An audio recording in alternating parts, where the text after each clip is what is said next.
데이터 타입을 보시게 되는데요. 데이터 타입 같은 경우에는 오토사 이제 4.0에서 이제 리워크되어서 제작이 되어가지고 이제 총 3가지의 데이터 타입으로 이제 만들어지게 되었습니다. 첫 번째가 이제 어플리케이션 데이터 타입이고, 두 번째가 임플리멘테이션 데이터 타입, 세 번째가 베이스 데이터 타입이 되겠습니다.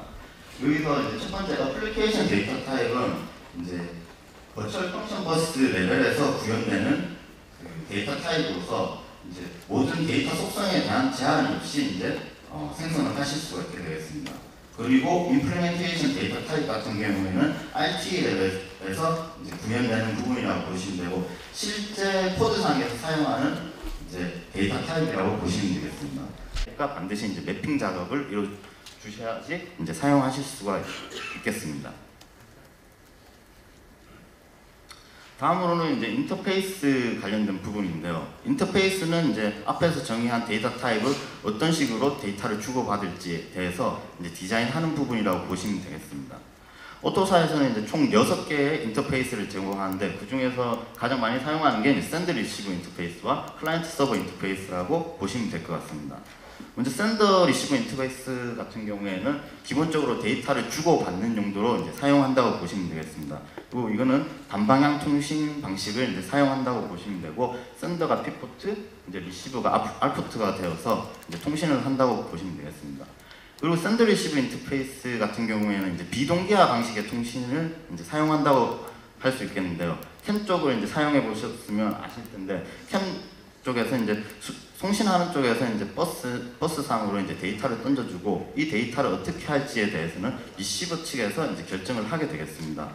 이와 마찬가지로 이제 샌드 리시버 같은 경우에도 이제 데이터를 어떤 식으로 받아올지 리시브 R포트 쪽에서 이제 결정을 하게 되겠고요. 그렇기 때문에 이제 비동기화 방식의 통신 방식을 사용한다고 보시면 될 것 같습니다. 그리고 클라이언트 서버 인터페이스가 되겠는데요. 클라이언트 서버 인터페이스는 클라이언트가 서버에게 오퍼레이션, 어떤 기능에 대해서 이제 요청하는 이제 용도로 사용한다고 보시면 되겠습니다. 그래서 서비스를 요청하는 쪽이 이제 클라이언트가 되고, 이제 서비스를 수행하는 쪽이 서버 쪽이 되겠습니다. 그리고 클라이언트 서버 인터페이스는 클라이언트가 다수개, 서버가 한 개인 이제 통신만을 이제 한 개인 이제 통신 방식만을 이제 제공한다고 보시면 되겠습니다. 그리고 클라이언트 서버 인터페이스는 동기화 방식을 이제 반대로 동기화 방식을 사용하고 있는데요. 클라이언트에서 서비스를 요청하게 되었고, 이 요청된 서비스를 서버 측에서 이제 수신해서 오퍼레이션 서비스를 수행하고 이제 리턴 값을 받을 때까지 이제 대기를 하게 되겠습니다. 그렇기 때문에 서버 쪽에서의 리턴 값을 받을 때까지 이제 대기를 하고 있다가 동작하는 방식이기 때문에 이제 동기화 방식의 이제 통신 방식을 사용하신다고 보시면 되겠습니다. 그리고 이제 소프트웨어 컴포넌트 디자인 부분이 있겠는데요. 이 소프트웨어 컴포넌트 디자인 부분이 이제 제일 좀 핵심적인 부분이라고 보실 수 있겠습니다. 소프트웨어 컴포넌트는 기본적으로 데이터를 입출력할 수 있는 포트를 가지고 있겠습니다. 그리고 뭐 앞에서 정의한 인터페이스나 데이터 타입을 통해서 서로 간에 이제 인터페이싱을 하게 되겠는데, 소프트웨어 컴포넌트는 결국 이슈 매핑 될 수 있는 최소 단위라고 보실 수 있겠습니다. 즉 소프트웨어 컴포넌트 단위로 기능의 그룹이 이루어진다고 보시면 될 것 같고, 그래서 어떤 기능에 대해서 너무 많은 범위의 소프트웨어 컴포넌트를 잡아버리게 되면 이슈에 분할해서 넣을 수 없는 상황이 발생할 수도 있고요. 반대로 너무 쪼개서 잡아버리게 되면 소프트웨어 컴포넌트에 인터페이스랑 포트가 많아짐으로써 복잡도가 더 증가하게 될 수도 있는데, 이런 부분들이 있기 때문에 미리 감안을 하셔서 디자인을 해주셔야 되겠다고 이제 필요할 것 같습니다. 다음으로는 이제 인터널 비헤이브가 있겠습니다. 인터널 비헤이브는 이제 소프트웨어 컴포넌트의 내부 동작을 디자인하는 단계라고 보시면 되겠습니다. 실제로 이제 RT상에서 어떤 연관관계를 가지는가에 대해서 정의하게 되겠고, 소프트웨어 컴포넌트당 적어도 하나의 인터널 비헤이브는 정의가 되어 있어야 되겠습니다. 그리고 기본적으로 인터널 비헤이브는 러너블과 RT 이벤트를 가지겠는데, 이 부분은 다음 페이지에 보도록 하겠습니다. 먼저 러너블인데요. 러너블은 이제 최소 코드 실행 단위라고 보시면 될 것 같습니다. 간단한 뭐 알고리즘이나 복잡한 뭐 프로그램을 실행할 수 있는 최소 코드 단위가 되겠고, 러너블은 소프트웨어 컴포넌트 하나에 여러 개 존재할 수도 있고 적어도 하나는 존재해야 되겠습니다. 소프트웨어 컴포넌트가 실행될 때는 러너블에 의해서 실행이 된다고 보시면 되고, 러너블이라는 것은 이제 C에서 보시면 함수, API라고 보시면 될 것 같습니다. 근데 여기서 이게 함수라는 측면보다는 기존에 이제 OSEC 기반에서 개발하실 때 보시면 태스크의 단위로도 보실 수 있겠는데요. 오토사에서는 이제 태스크가 어플리케이션에서 제어되는 게 아니고 RT상에서 이제 제어된다고 보실 수 있겠습니다. 즉 어플리케이션에서 이제 태스크를 이제 컨트롤할 수 있는 부분이 아니기 때문에 어플리케이션에서는 태스크가 아닌 러너블을 통해서 이제 실행될 수 있게 되겠습니다. 즉 OS는 이제 태스크를 구동하고 태스크에서는 RT에 정의된 러너블을 이벤트에 따라서 실행시켜주는 역할을 하게 되었고, 러너블은 이제 RT를 통해 OS 태스크로 매핑되어 동작이 되겠습니다. 그러니까 한마디로 이제 뭐 태스크를 함수 단위로 사용하실 수 있도록 이제 러너블을 할당했다고 생각해 주시면 될 것 같습니다. 이제 다음으로 볼 것은 이제 RT 이벤트가 되겠는데요. RT 이벤트는 아까 말씀드렸듯이 러너블을 액티베이트 해주는 역할을 하게 되겠습니다. 여러 가지 이제 이벤트들이 있는데 그 중에서 주로 많이 사용하는 게 타이밍 이벤트, 데이터 리시브드 이벤트, 오퍼레이션 인보크드 이벤트가 있겠습니다.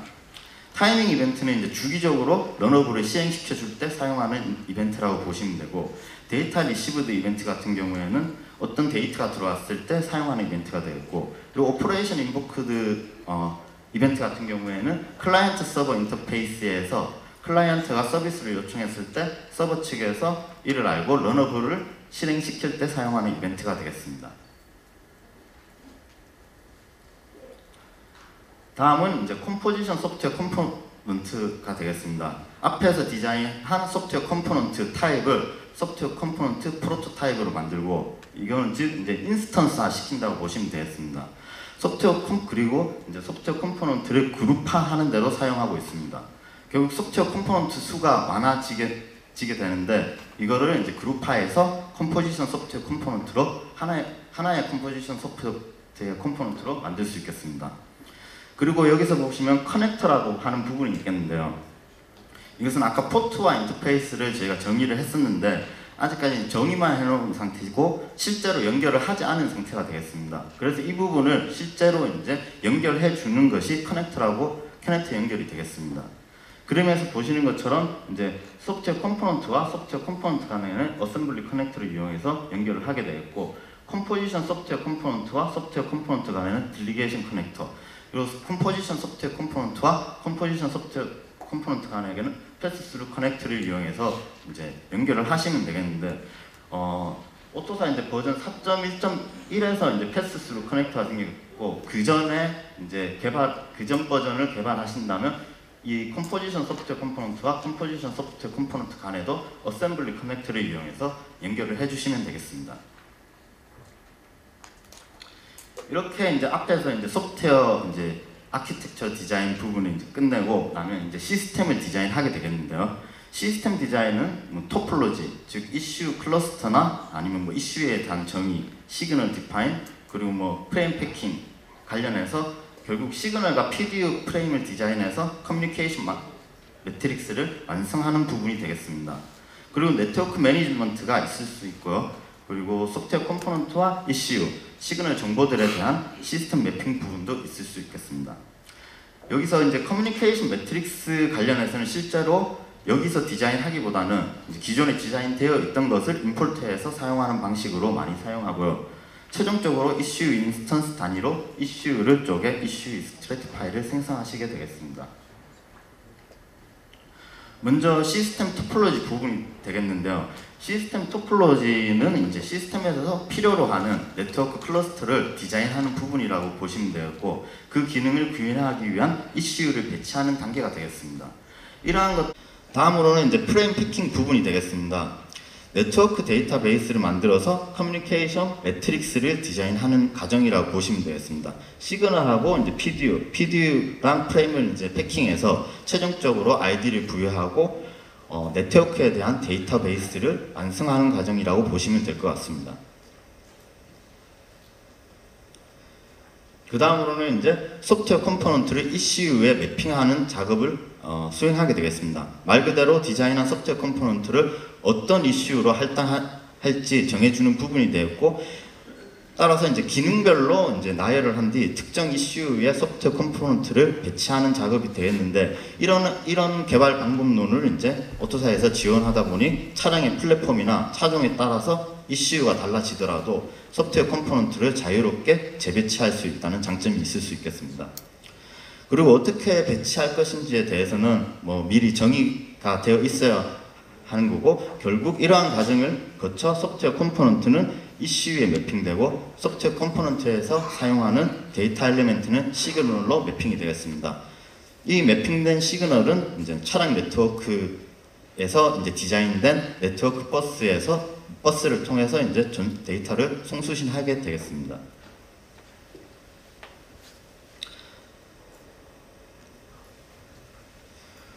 앞에서 이제 소프트웨어 컴포넌트와 ECU 매핑 단계가 끝나면 최종적으로 각 ECU 단위로 ECU 익스트랙트 파일을 생성하는 과정이 있게 되었고요. 여기서 이제 ECU 익스트랙트 파일을 생성하시게 되면 이제 OEM에서 서플라이어에서 제공할 때 앞에서 말씀드린 모든 부분들을 다 포함하고 있느냐를 보셔야 되는데 꼭 그렇지는 않다고 이제 할 수 있겠습니다. OEM마다 그 이제 내용은 상이할 수 있고요. 그렇기 때문에 서플라이어에서는 추후에 이 부분에 대한 확인 작업이 필요하게 되겠습니다. 이 부분을 보시면 이제 좀 아실 수 있는데, OEM마다 이제 제공해주는 이제 ECU 익스트랙트 파일에 모든 정보들이 다 포함될 수도 있고, 아니면 이제 러너블이나 비헤이비얼 관련된 부분들이 빠져 있을 수가 있습니다. 이런 부분들은 이제 서플라이어 측면에서는 다시 이제 구현을 해야 되는 부분이 되겠고요. 실질적으로 OEM에서 모든 기능을 다 정의하지 못하기 때문에 이제 서플라이어 측면에서 서플라이어가 좀 더 이제 기능적인 측면에서 구현을 더 잘할 수 있기 때문에 이제 오히려 서플라이어에서 내용을 정의하는 게 이제 맞다고 생각하고 있습니다. 예.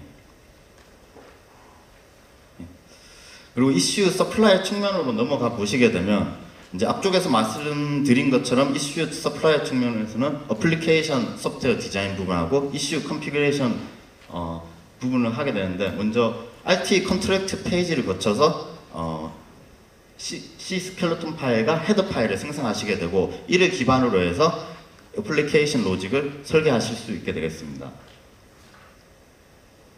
제가 시간 관계상 조금 빨리 지나가겠습니다.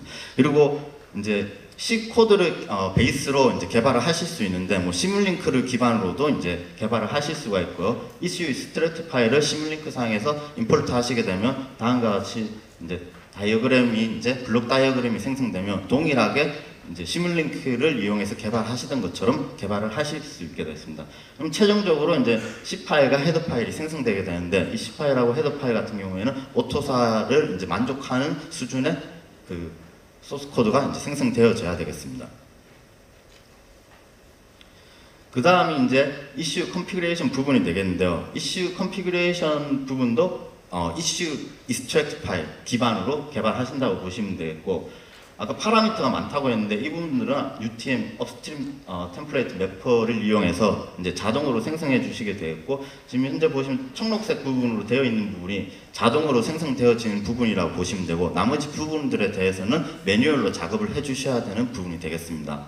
그러면 이제 나머지 매뉴얼로 작업을 수행하시게 되면 수행하시고 이제 RT랑 OS에 관련된 컨피그레이션을 하시고 제너레이션을 하면 C 파일과 헤더 파일을 생성하실 수 있게 되겠습니다.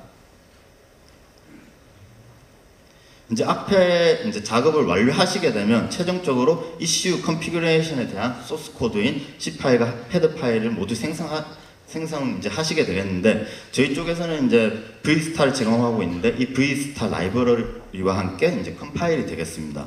그리고 그 전 앞 단계에서 완료했던 어플리케이션 소프트웨어 디자인 부분하고 최종적으로 인티그레이션해서 컴파일하고 링크 과정을 거쳐 타겟 이슈에 대한 바이너리 파일을 생성하실 수 있게 되겠고, 최종 타겟 보드에 올리실 수 있다고 보시면 되겠습니다. 네, 이렇게 해서 이제 앞에 좀 빨리 지나오겠는데 전반적으로 오토사 전체적인 개발 과정에 대해서 훑어봤다고 보시면 될 것 같고요. 오토사라고 하면 이제 전체적인 시스템 소프트웨어를 개발하는 뭐 프로젝트 전반적인 부분에 영향을 미치는 게 아닌가 하시는 분들이 계신데, 오토사는 실제로 이제 소프트웨어를 개발하는 개발 플로우에 국한되어서 이제 사용할 수 있는 프로그램이라고 보시면 될 것 같습니다. 그렇기 때문에 이제 전체적인 시스템보다는 소프트웨어 개발, 어떻게 보면 오토사라는 툴을 하나 더 사용해야 된다라는 관점으로 보시면 오히려 이해하시기가 좀 더 편하실 거라 생각됩니다. 그럼 마지막으로 이제 뭐 앞서 이제 오토사에 대해서 오늘 한 부분에 대해서 이제 정리를 해드리면, 오토사에 대해서 설명드렸고, 그리고 뭐 이슈 증가로 인해서 소프트웨어가 복잡성이 증가하였고, 그로 인해서 오토사 소프트웨어 플랫폼을 통해서 이제 소프트웨어 재사용성을 증가하자라는 이제 뭐 얘기도 했었고요. 그리고 메소드로지 개발 플로우에 대해서도 이제 훑고 지나왔는데,